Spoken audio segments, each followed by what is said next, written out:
Okay, here we are in the New Water Mountain Wilderness area on Gold Nugget Road, about 10 miles east of Quartzsite, Arizona.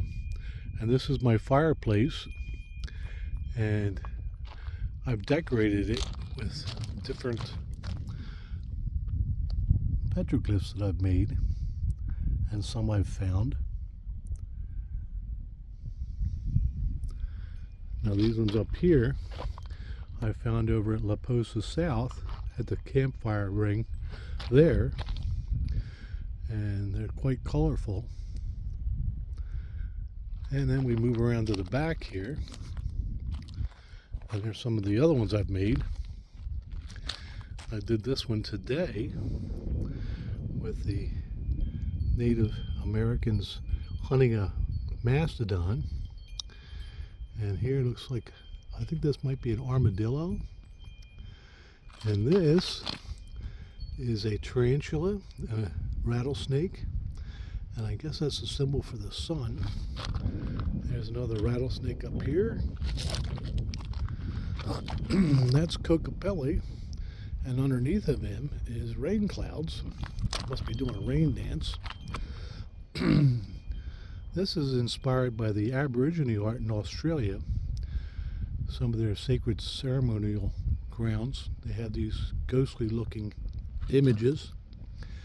And here's another one I did of like a bighorn sheep and the sun and another rattlesnake.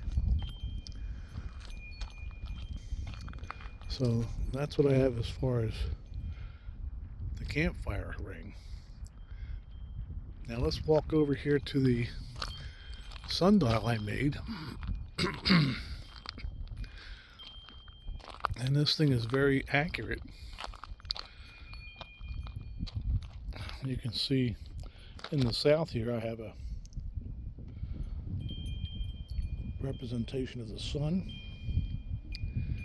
and then over here we've got a scorpion in the west, and over here I've got a Gila monster in the east, and another sun in the north. And as you look, you can see I've arranged the hours of the day, and the sun's shadow moves along them from this staff I put in the ground, and it's very accurate. I mean, at least to the hour in between, you get the half hours. So it works out pretty good, actually. And then over here,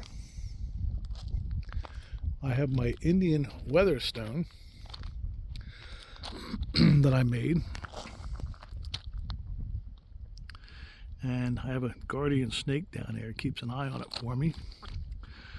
And when the rock is casting a shadow, it's sunny.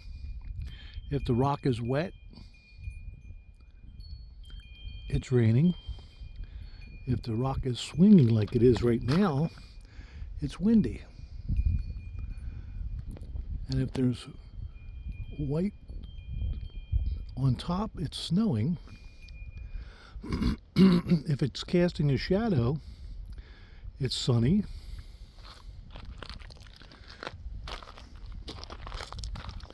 And it's 100% accurate every time. It's pretty amazing. And over here in the west, I've got a remains of an old cactus wood that's all dried out. And I found this cotton when I was in Blythe, California, a big field of cotton. I took a cutting, and now it's my cottonwood tree. And it's surrounded by this teddy bear cholla, which is pretty nasty stuff. You don't want to fall on this stuff. They got like, the end of the barbs have like fish hooks, and they sometimes call it jumping cholla. And you can see all around here. Here's a good example right here. These little buddies will like hitchhikers, attach themselves to your socks, your clothes, your shoes, and then the barbs break off, and they're tough to get off. I have to use a pair of needle nose pliers to pull them out of my shoes and my clothes, but they're pretty nasty. I would not want to fall on them, that's for sure. And you can see the bigger plants around here. Over here, I call this my teddy bear, because it looks like a teddy bear with the 2 ears on top, or it could be like a rabbit, but I call it my teddy bear Choya. Got my own pet Choya here. But it's beautiful here in the desert. The sun's getting ready to do a performance for us over here. In a few minutes, the sky will be lighting up really nice and pretty, and we'll see if we can get some beautiful pictures again, like last night. Talk to you later. Well, wait a minute. Here's the RV over here, and I'm situated on a hill, and I've got my table set up over here on the side, so where I put my telescopes for my astrophotography in the evening. I've got the big table for my big telescope, and I've got my small round glass top table for my smaller C-star telescope, the S30, and the S50 sits on the big one. And this is my welcome flag here. Welcomes people to the campsite.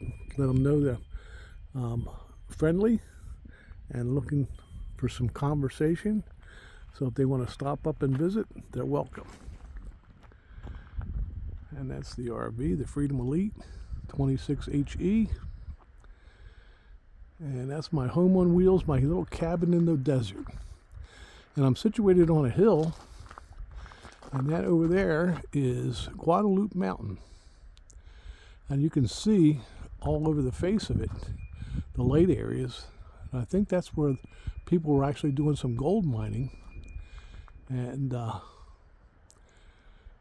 you can see the tailings, and some places you can actually see like openings, like caves where they were probably mining. And then back over here to the east, you can see a road up there on that hill in the distance.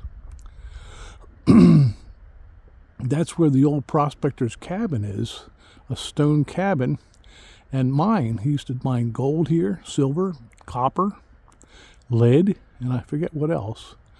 But you can visit the old homestead up there.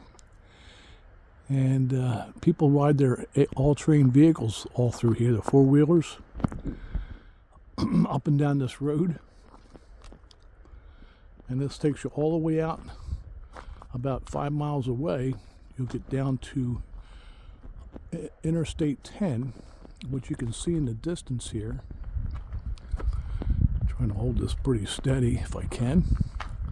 This is to our west, and that's heading toward Quartzsite, which is about 9.5 miles away.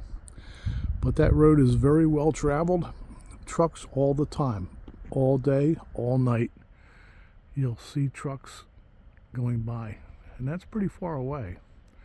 Now there's only 2 other RVs up here with me.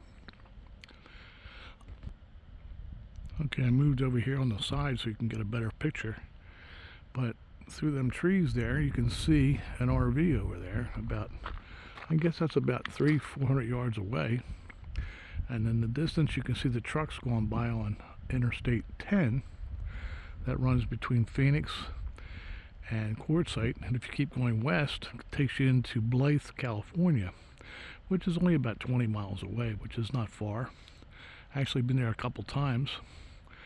Went to the grocery store there and had some work done on my propane valve to fill with. It was leaking because of a seal, so they replaced that. But as you can see, the sky is starting to show some color now, and pretty soon we'll have a nice sunset. I'll check back with you then.